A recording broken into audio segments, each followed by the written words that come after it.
Hey everyone, Abel here, back with a short video, and in this one we are going to be talking about a rather heartwarming, not super invasive, kind of lighthearted topic, and that is optimal shoulder training. Now, whether I'm 100% qualified to be talking about optimal shoulder training for maximal development, whether I'm really walking the walk is debatable, and I'm gonna get back to that in a second. But what I wanna say is that I absolutely love prioritizing training my shoulders, because really, when it comes to developing a good-looking physique, you can just look at someone's shoulders and more or less tell whether or not they are serious about their training. If you have well-developed side delts, then you're going to look wider from the front. If you have well-developed rear delts, then someone can just look at you from the back, and if they don't have a lot of knowledge in muscle anatomy, then they will say that you have a good-looking back. And many times I'm just looking at actors or athletes or some celebrities that people admire for their good physiques, like a Ronaldo, for example, and I'm just looking at the guy and I'm like, yeah, really good physique, but what about the shoulders? Or I'm looking at Van Damme, for example, from the movie Kickboxer, and I'm like, yeah, sick physique, but what about the shoulders? Same thing with Brad Pitt in the role of Achilles. So having well-developed delts is really, really crucial if you want to develop a good-looking physique. I also like training the shoulder because you can really prioritize them with relatively non-invasive training. Since the shoulders really respond well to isolation movements, which you can do for really high reps, you can really just beat the shit out of them without putting yourself at serious risk of overuse injuries and the like. It's practically just pretty hard to injure yourself when you're doing sets of 30 with lateral raises and things like that. Now, two things that I want to point out about shoulder training is that, for one, I really like to train them with pretty high frequencies. 3 days a week is pretty much the bare minimum that I would recommend for side and rear delt training. And even when I was doing my super minimalistic training protocols, even then I preferred to train them at least 4 days a week. And I think even if you have something like an upper-lower split, when on some days you wouldn't train your upper body at all, I see no issues with adding in some delt isolation work at the end of your lower body training as well, because these movements are really non-invasive and they're definitely not going to interfere with your lower body training at all. And if you're in the gym for 6 or so days a week, then I see really no issue with training them 6 days a week if you want. Now, that's on the frequency side of things. The other thing I want to point out about shoulder training, and I did a podcast episode on this some time ago, and I'm going to link it down below, but I'm really not a big proponent of overhead pressing when it comes to shoulder training, for the simple reason that overhead presses are really more so a front delt exercise, more so than a side delt exercise. I talked about this in that podcast episode as well, but by actually demonstrating it on video, it's going to be much easier. But if you actually just think about the function of the side delts, the overhead presses are really not targeting that function really well. Really, if you just think about it, this is the function of the side delt, raising your arm up like this. With the overhead press, you're just not really accomplishing that effectively. If you're doing a barbell overhead press and standing like this, then through this initial part of the movement, you're sort of mimicking a front raise movement, which if your shoulders are internally rotated, then there is going to be some side delt involvement. But still, because your front delts and also your triceps are going to help you out quite a bit, it's just not really the ideal way to stimulate your side delts. And once you're past parallel, so your arms are out here, then your front delts are actually in a fantastic position to produce a lot of force and get stimulated maximally. Now again, there is some side delt involvement, but because your arms are externally rotated maximally, it's sort of mimicking a full cup lateral raise movement, which again is just not the ideal way to stimulate the side delts. You actually want to either have your palms face downwards or even actually go into a slight internal rotation if you want to really stimulate your side delts. Now, two questions will naturally come up from this. The first one is, can you still build your lateral delts and develop those 3D shoulders with overhead pressing?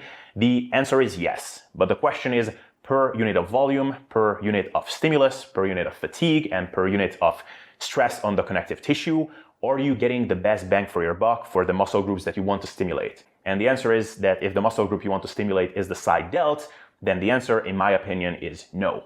Now, the second question that arises is there an actual problem with stimulating your front delts?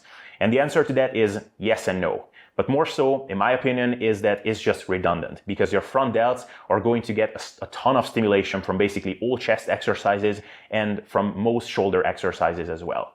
Because anytime you're doing a flat press or an incline press or a chest fly or a shoulder press or even lateral raises, your front delts are going to get involved. I mean, hell, even if you're doing something like a cable curl and you're standing like this, then your front delts are resisting the line of pull when you're doing that cable curl. I mean, that's what kind of keeps your arm in position.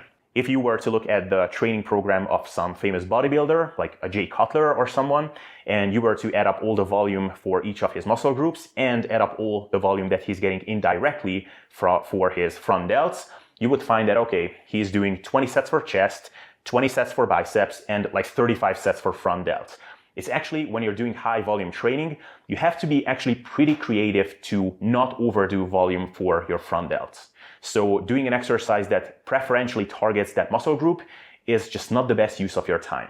Now, there can be some good reasons to include overhead presses in your program. So for example, if you're short on time, you're only in the gym a couple of days per week, and you're doing some really minimalistic program, then it's good to include exercises that target a lot of muscle groups and there's just a lot of overlap, because a barbell overhead press, for example, is gonna target the front delts, to some extent, yes, the side delts, your triceps, and also your traps. So that's a good reason right there.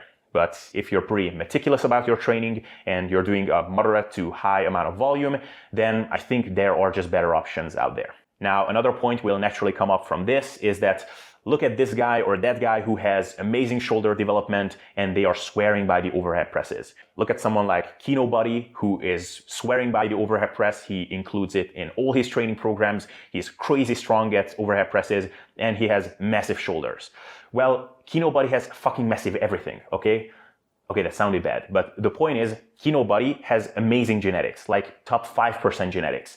Even by internet standards, he has really good genetics, let alone by general population, average genetics kind of people standards. You can look at his early videos when he was only a teenager. He already had a better physique than many people will have after years of busting their ass in the gym with pretty good training programs. You could also bring up the example of Jeff Alberts, who is, as far as I know, mainly doing these one-arm overhead dumbbell presses for his shoulders, and he has sick shoulder development. Well, Jeff Alberts looked like this when he was 17 years old, okay? He had a better physique than many people will ever have. So what will work well for these guys is not necessarily going to work well for average people with average genetics. This is generally just an important lesson, that when you're looking to apply principles and learn lessons from people as to how to train a given muscle group for maximal development, you don't want to look at the people who were naturally really gifted in that department. This is generally why you don't necessarily want to look at Arnold Schwarzenegger's chest training tips or biceps training tips, because these people were just blessed with amazing genetics for these muscle groups. In general, it's much better to look for people who have developed certain muscle groups to a decent degree despite of their genetic limitations, as opposed to people who just followed the path laid out for them by their genetic gift. On the other hand, when it comes to developing your shoulders, you can look at someone like myself. I'm gonna put up a picture here, and this is a picture taken after a year of doing a lot of overhead pressing, getting reasonably strong at them, and not doing a ton of isolation work for my shoulders. And my shoulders are kind of meh, like the physique itself, but it's just nothing to write home about. On the other hand, after a year or two, after basically not doing any shoulder pressing, just doing a little bit here and there, but doing a lot of isolation work, a lot of side laterals, that's kind of redundant, a lot of lateral raises, a lot of face pulls, shoulder pulls, these kinds of exercises, and you might be impressed or you might be underwhelmed by my shoulder development, but you gotta hand it to me that my side delts are a feature of my physique. And as the time passed, they actually kept on improving. And for the most part, I did not do shoulder pressing at all, and I did a shit ton of isolation work for my delts. So general message so far is that I do like high frequency training when it comes to the shoulders, like 3 days a week at minimum. And I'm not a huge proponent of the overhead presses when it comes to proportional, good looking delt development. And with that, let's get into what exercises I do like for the shoulders. But for that, let's switch over to a voiceover. The way I like to set up training the delts is having 2 or 3 movements for the side delts and 2 or 3 movements for the rear delts. For the side delts, in practice, I tend to simply do the same movements in different rep ranges to induce some variety and minimize the chances of overuse injuries. My number one favorite choice would be a cable lateral raise because of the constant resistance curve, which in practice is the big limitation of dumbbell lateral raises, where there is no tension on the muscle at the bottom of the movement whatsoever. By leaning forward a little bit during the movement, you can reduce the involvement of the front delt even further. and it also reduces the risk of shoulder impingement a bit, which can be further enhanced by keeping your chest up, which increases subacromial space. I like to start the movement with a pinkies up cue, so with a slight internal rotation, because that should put the lateral delts in a more advantageous position to face the resistance. But because this can increase the risk of shoulder impingement, I like to rotate externally slightly as I'm approaching shoulder height during the movement, and then rotate even more externally as I'm passing the point of shoulder height. A good cue to use here is to push your arms outward as opposed to trying to get your arms up, and that can keep this movement more side delt dominant as opposed to trap dominant. However, if you do decide to go a little past shoulder height, like I often do, which you don't have to by the way, but if you do, you can get some extra free upper trap training on the house, basically. The other favorite of mine is a dumbbell lateral raise seated. And I'm sort of using this as my benchmark movement for the side delts, where I'm looking to see most of my progression over time. I like to do this seated because with standing lateral raises, it's really easy to fall into the trap of focusing on progression here to the point where the form gets increasingly more sloppy over time, until eventually you're just swinging the weight up.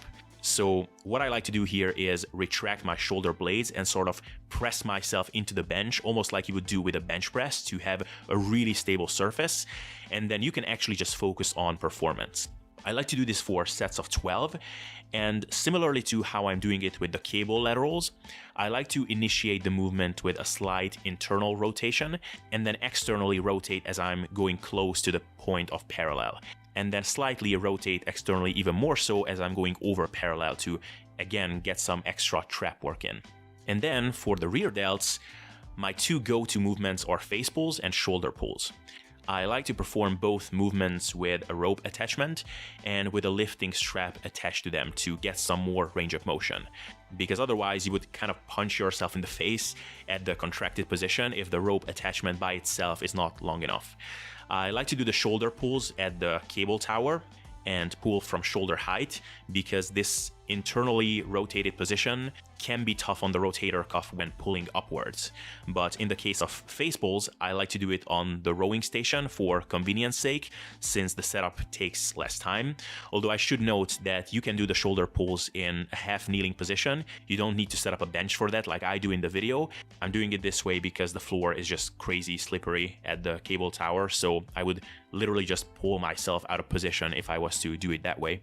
An important cue here is to try to accelerate the movement throughout the concentric phase and really try to pull the rope explosively at the end, since the sticking point of the movement is near that point. So if you pull the rope with a very consistent cadence, you'll fail the movement a little bit sooner than you would normally have to.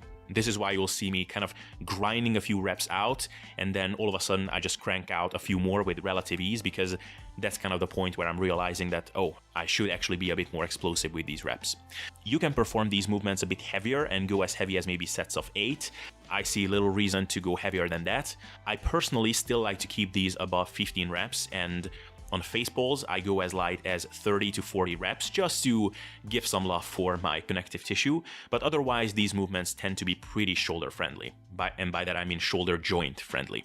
You could make a case for cable reverse flies as well, and I think those are definitely great exercises. I just personally find it a bit hard to maintain form to the point where you're effectively targeting the rear delts and not letting your rhomboids take over by involving too much scapular retraction. But if you have one of those reverse pec deck machines in your gym, that can be a great addition too. And the last thing I'd like to say about isolation work for the delts, which are my preferred movements to build proportional delts, is that I think the reason many people don't swear by them is that it's a little bit trickier to monitor progression with them. This just results from the inherently lighter weight you'll be using with these movements, which can be trickier to overload by 1 or 2% workout to workout like you would do in the case of compound lifts. And thereby it's easy to get into a rut when you're just giving up on progression after a certain point. And at this point, many guys will just do these lateral raises and the like kind of haphazardly with not much intent, and after some time they conclude that these movements are useless. But if you can be a bit more savvy and creative when it comes to progression, you can make excellent progress with these movements. So yeah, I guess that's all I had to say about shoulder training. I hope you enjoyed this video. If you did, then subscribe to the channel to get more up to date on things like this. If you like the video, then, well, drop a like, why not, right? And let me know what are your favorite side and rear delt exercises in the comment section.